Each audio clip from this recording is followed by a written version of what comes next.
I'll just give it just a brief, bonus Monday here in week one. So a little bit about Denver. Really good football team. Their expectations for their team are high, rightfully so. They got good players in all three phases, particularly starts up front on both sides. Their defensive line is incredibly productive. They obviously led the league in sacks last year. Nick Bonito and Zach Allen and Jonathan Cooper, all really, really productive players. Their front kind of sets the tone, which allows them to cover really well. They obviously have Defensive Player of the Year playing corner for them and Pat Surtain. So really stiff challenge from a personnel standpoint. And then on top of that, I think they're well coordinated. Vance Joseph is a long-time coordinator in this league and does a really good job with that group. You can see their continuity show up too. They play well together. Offensively, the same thing. It starts up front for them. They got a good offensive line.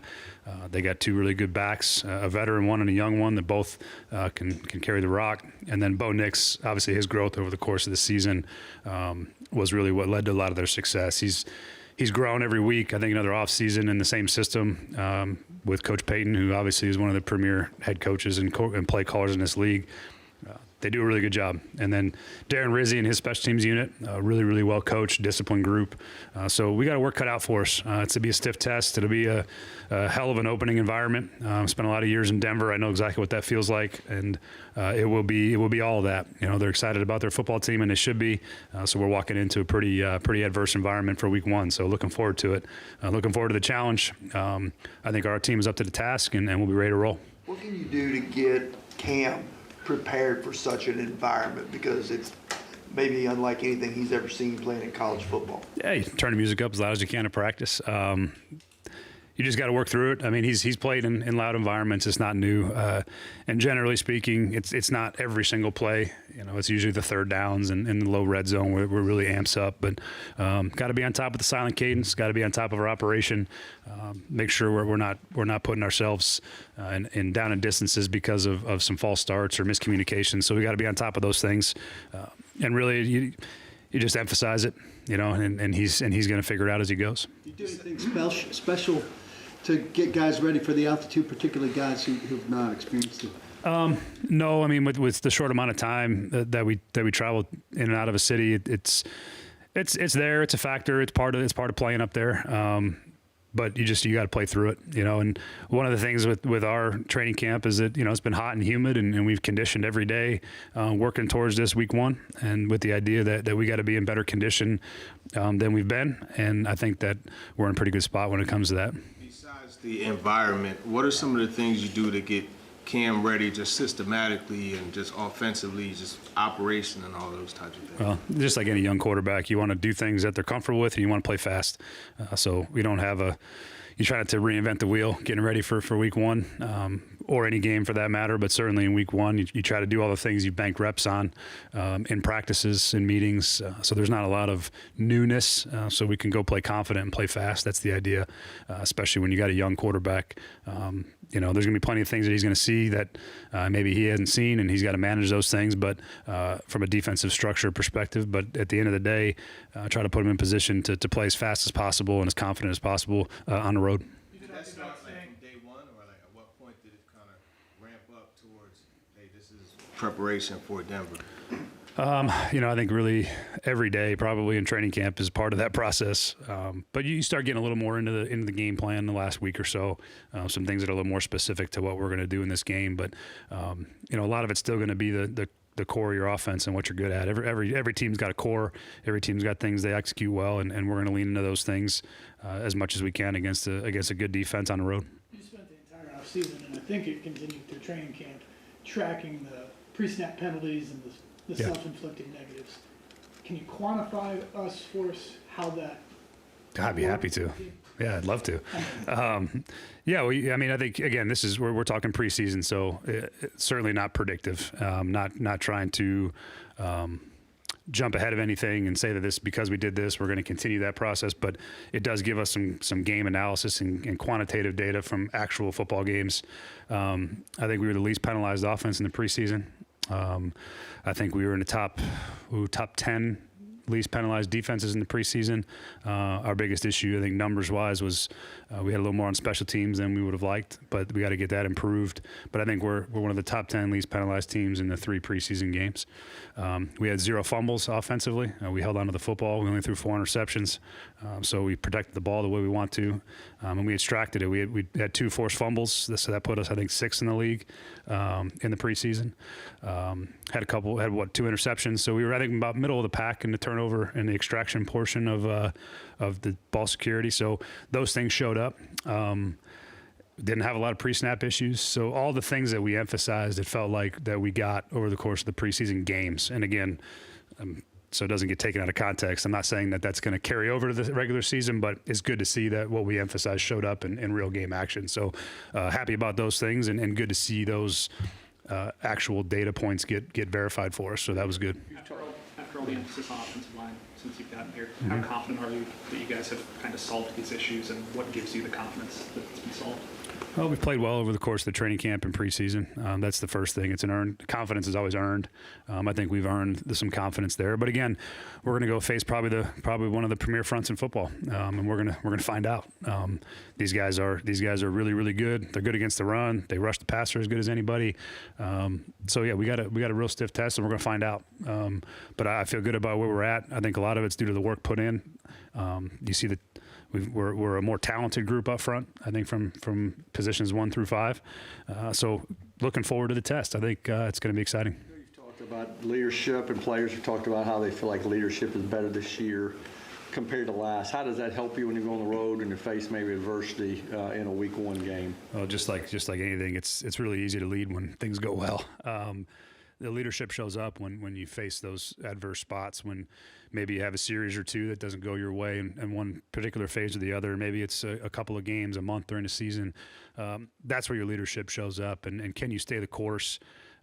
Can you continue to do the things that you have to do to put yourself in position to win, and not ride that roller coaster in the up and down? So we're a much more connected team. Our leadership in terms of the accountability portion to each other has really grown.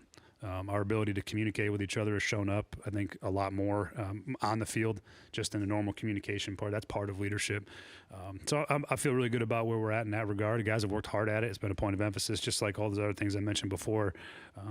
Leadership's a little bit less quantifiable than some of the data points, but it's one of those things you kind of know it when you see it, and I think we're in a much better place. When you stopped counting, but was there an ultimate victorious team in your points deal? And Yep. The last chance to earn points was the last preseason game. So we did have a training camp winner. It was Team Cushenberry. They won. It was a tight battle. It was about 3 teams within each other, about 10 points of each other. So it was really good competition, and those guys really rose to the occasion, I think, over the buy-in from what we were asking for. So yeah, the Cushenberry's team, I think, took the training camp winner, and it was good, strong competition from the others around him. who were some of the guys on that team? I'll get it to you. I'll let you know. What can you learn about a team in week 1, and then also for you as a head coach, what's the anticipation like leading up to that first game when you think you know and you've done everything preparation-wise? Now it's just they have to go. That's really what it is. You're ready to see it all put on display. And sometimes it goes exactly like you think, and sometimes it goes entirely the opposite. And that's just the nature of week 1, I think, in general.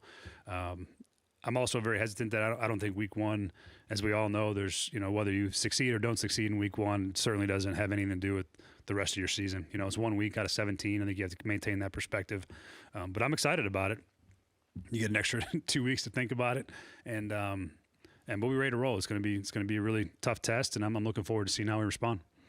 Like Snead, Cushenberry, and Sweat are in terms of their conditioning, because they didn't get a lot of work in camp and preseason. I think the last really, let's call it week and a half, 2 weeks, they've gotten a good amount of work in. So I feel good about where we're at the moment. We'll see as this week goes on and how we list them on the injury report and all that stuff. But feel good about where those guys are at the moment. Sorry? Latham too? Yeah. Yep. Has Lloyd gotten enough time in this span since his return working with Cam on the snap exchange? Yeah, there's been plenty of work there. There's even before. It's hard because would you like more? Certainly. I mean, he missed the entire offseason from that perspective.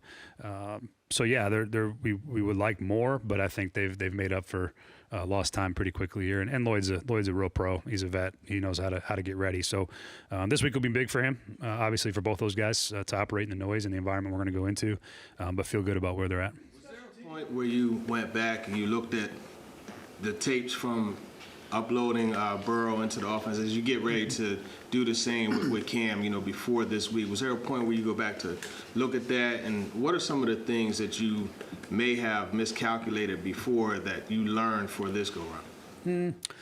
I don't know there's much we miscalculated, to be honest, and I don't mean that in an arrogant way. I think we had a pretty good plan for Joe there in Cincinnati. But I think what I said earlier, I think is really where it comes down to finding the things that the quarterback's confident in running and we can play fast and play with confidence. And most of that has to do with just the bank reps over the course of the offseason and training camp. That's really the biggest thing is we're just trying to put him in a position to be as successful as possible in his first week.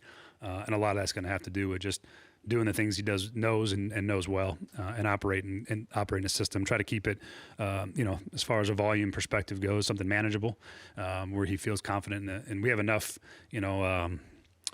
ammunition, for lack of a better term, but still be able to have a grasp of all of it and be able to execute when he needs to. So that's the biggest key, I think, for a young quarterback is that particular process. Whether it was Joe in 2020 or Cam here to open the season in 25, I think that process remained pretty similar. Special teams was an Achilles heel last year, showed up in week 1. How confident with the changes are you that it'll be good this year? Yeah, again, same thing. We're going to, just like the offensive line, we're going to see. We're going to find out. Excited about it, though. I think Bones has done a great job setting a special teams culture. I think we've improved our talent level, too, on special teams as well. I think we're deeper. I think we're younger and faster and all those things than we were a year ago.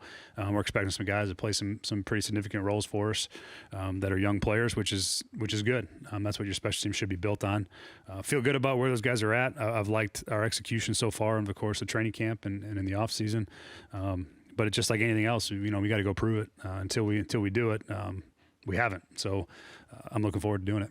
You talked about your offensive and then Paul. You talked about your offensive line earlier. I'm curious, with the offensive unit as a whole, just from what you've seen training camp preseason, what gives you confidence that you have kind of what you need around Cam to help give him the best chance to be successful? Yeah, I still think it's in the same vein as those other questions that, we got to go prove it. We're going to find out. But that being said, the work these guys have put in, the way that we've practiced, their attention to detail, their execution over the course of this time makes me feel really good about what's around them. And, we're going to use all the players on our roster on game day. I mean, they're up on game day. We're going to use them and find a role for them. So I'm excited about the process. I'm excited about what these guys have put in. And then now all that's left to go is to go do it and prove it. And I'm looking forward to that. Seems like Cam to Calvin might be your best thing, certainly, or your most explosive thing. If a defense is looking at that, defense as good as the Broncos, certainly, and is hell-bent on taking that away, that leaves you with